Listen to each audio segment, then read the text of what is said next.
চাষিবাসী মানুষ চাষবাস করতে যাবেন, দেখবেন কিছু পাখি তারা পেট ভর্তি করে খাওয়া দাওয়া করে নিজের বাসার জন্য তারা ডানা মেলতে মেলতে চলে যায়, দল বেঁধে যায়, দেখবেন লাইন দিয়ে যায়, দেখতে মজাও লাগে। আর এইরকম করে ডানা মেলছে, 3-4 বার এরকম করে আবার এরকম স্থির করে দিচ্ছে, দিয়ে এরকম দুলতে দুলতে যায়, দেখেছেন এগুলো? 4-5 বার ডানা মেলে আবার এরকম স্থির করে দেয়। আল্লাহ বলছেন আওয়ালাম ইয়ারাউ ইলা তাইরি ফাওকাহুম সাফাতিন ওয়া ইয়াকবিদ মা ইউমসিকুহুন্না ইল্লার রহমান ইন্নাহু বিকুল্লি শাইইন বাসীর। নাস্তিক, তুমি আমাকে চিনতে পারছো না? আল্লাহর উক্তি এটা। আল্লাহ বলছে তোমরা কি আমাকে চিনতে পারছো না? যদি নাই একান্তভাবে চিনতে না পারো তাহলে আকাশের দিকে একবার দেখো। তারা যখন সারিবদ্ধভাবে পাখিগুলি ডানা মেলতে মেলতে যখন তারা যায়, 2-4 বার ডানা মেলার পরে ডানাগুলো যখন স্থির করে দেয়, এই শূন্য অবস্থাতে, এই মহা শূন্যতে ডানা হিলাবে না, এই অবস্থাতে কে তাদেরকে ভাসমান অবস্থায় রাখে? আল্লাহ তাআলা বলছেন ইল্লার রহমান, শুধু আমার পক্ষে এটা সম্ভব।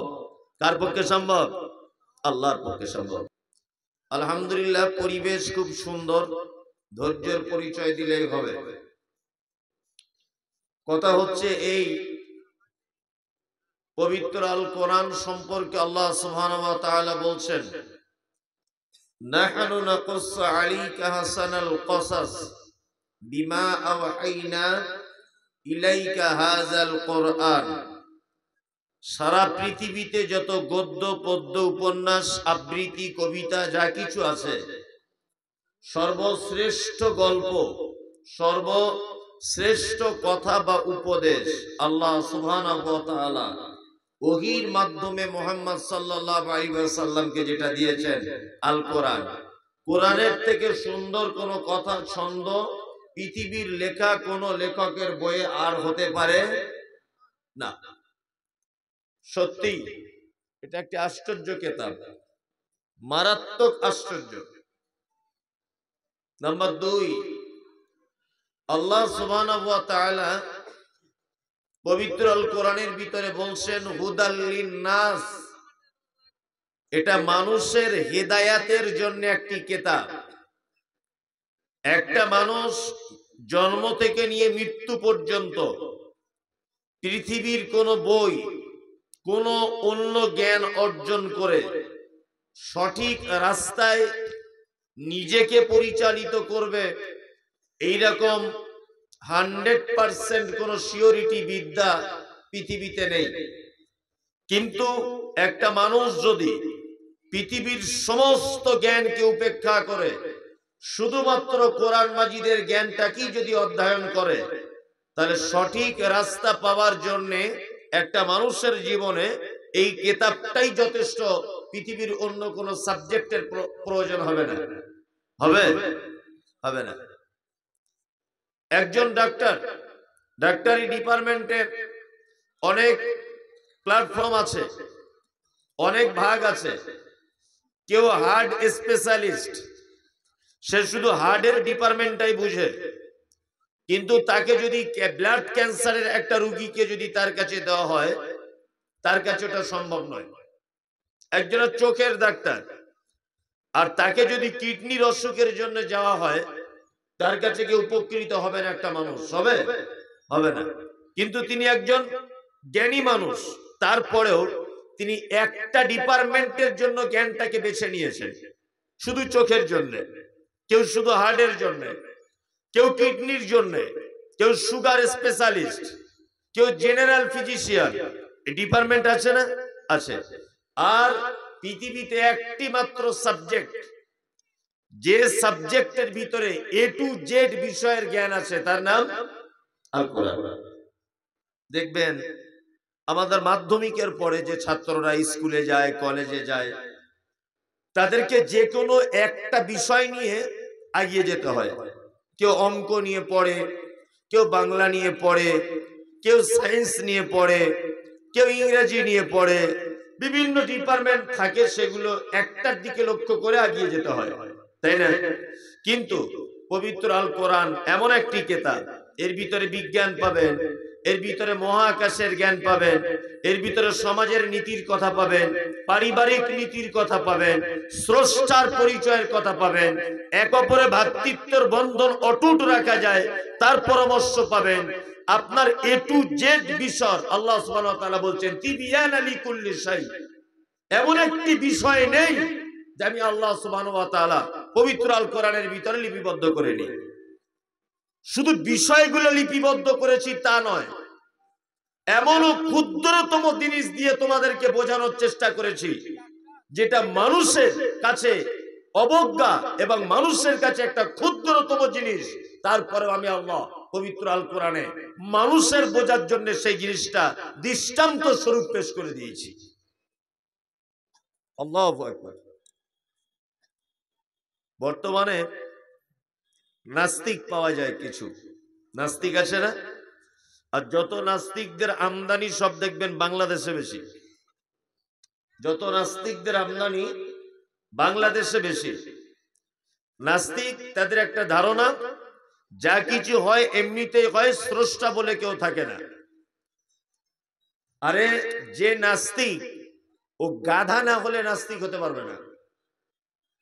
যারা শিক্ষিত মানুষ আপনারা জানেন যে কর্তা না থাকলে কর্ম অচল, আর কর্ম যেখানে আছে কর্তা সেখানে থাকতেই হবে।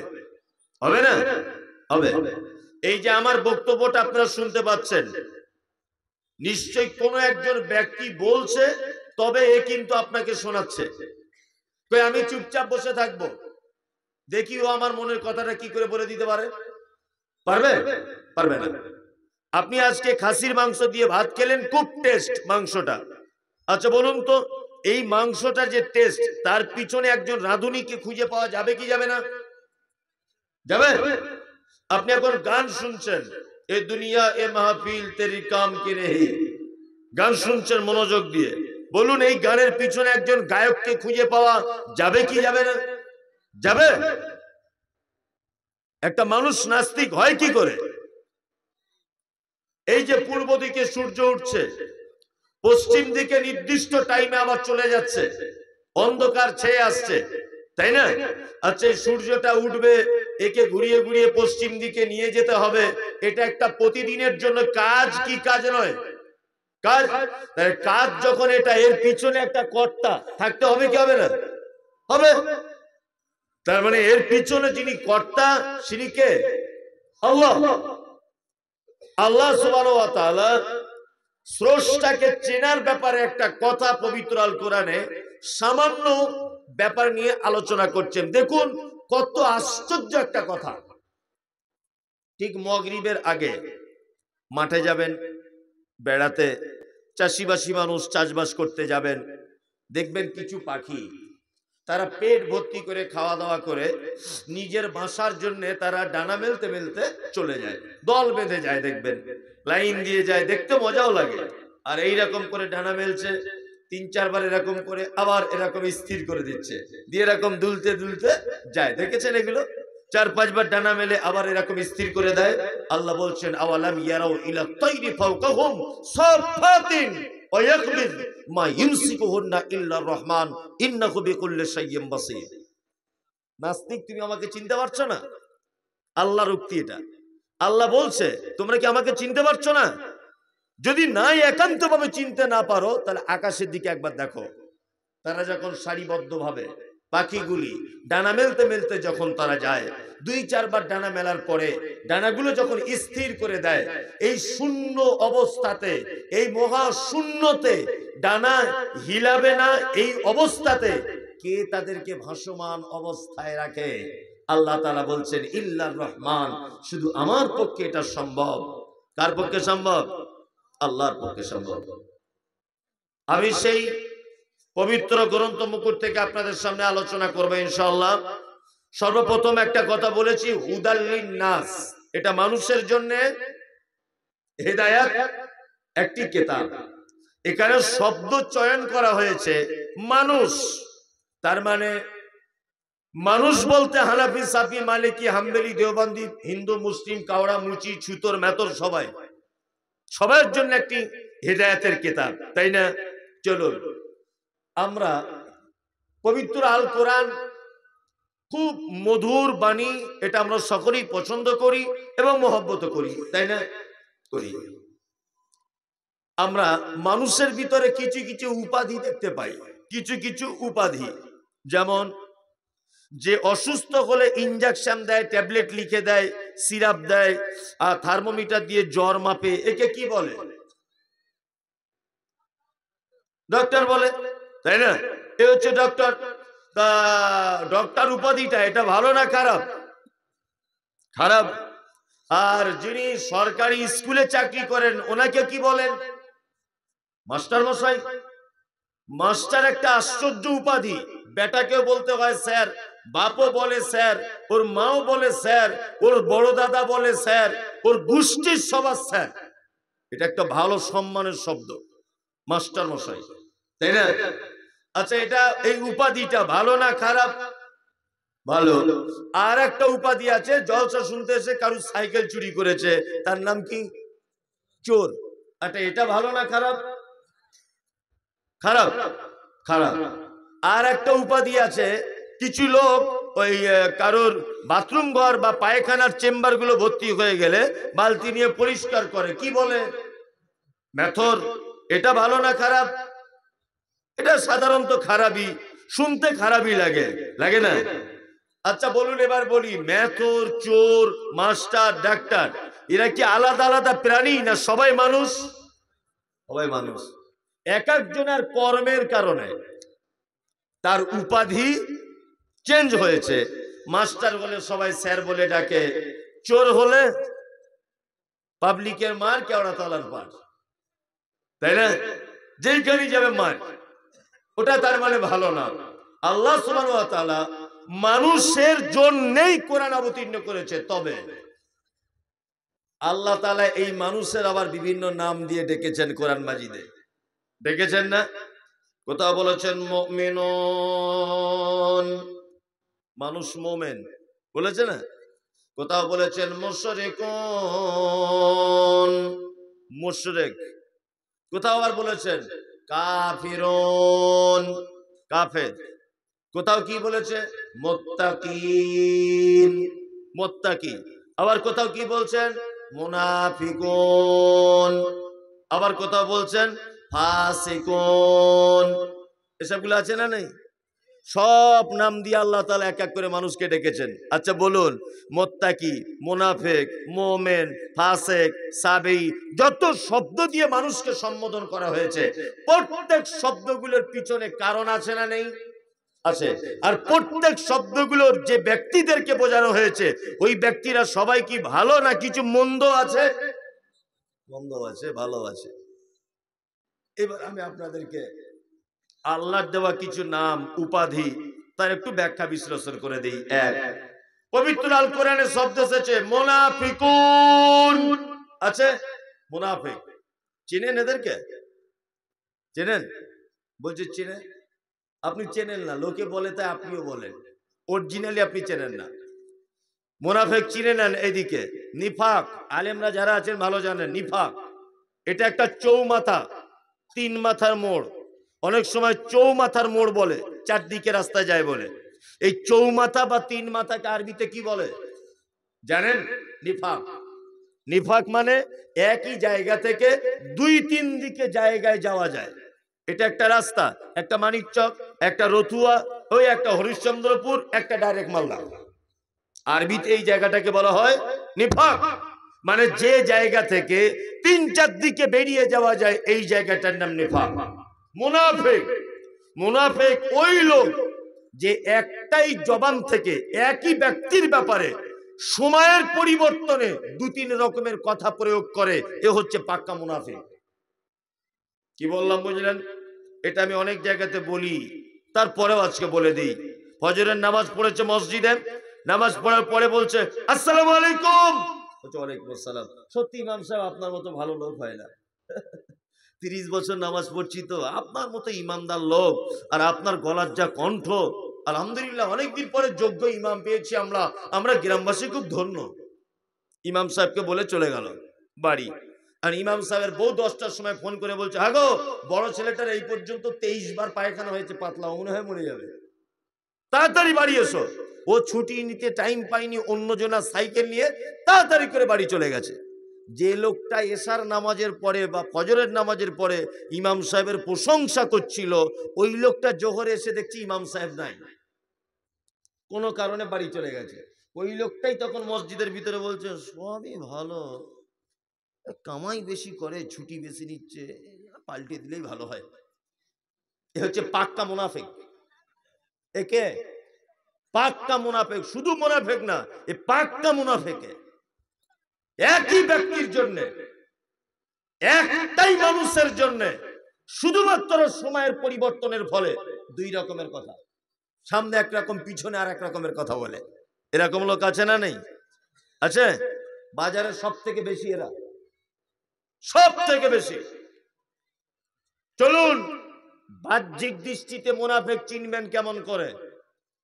মুহাম্মদ সাল্লাল্লাহু আলাইহি ওয়াসাল্লাম তিনি বলেন, আয়াতুল মুনাফিকি সালাসাতুন, বাহ্যিক দৃষ্টিতে মুনাফিকের 3টে গুণ।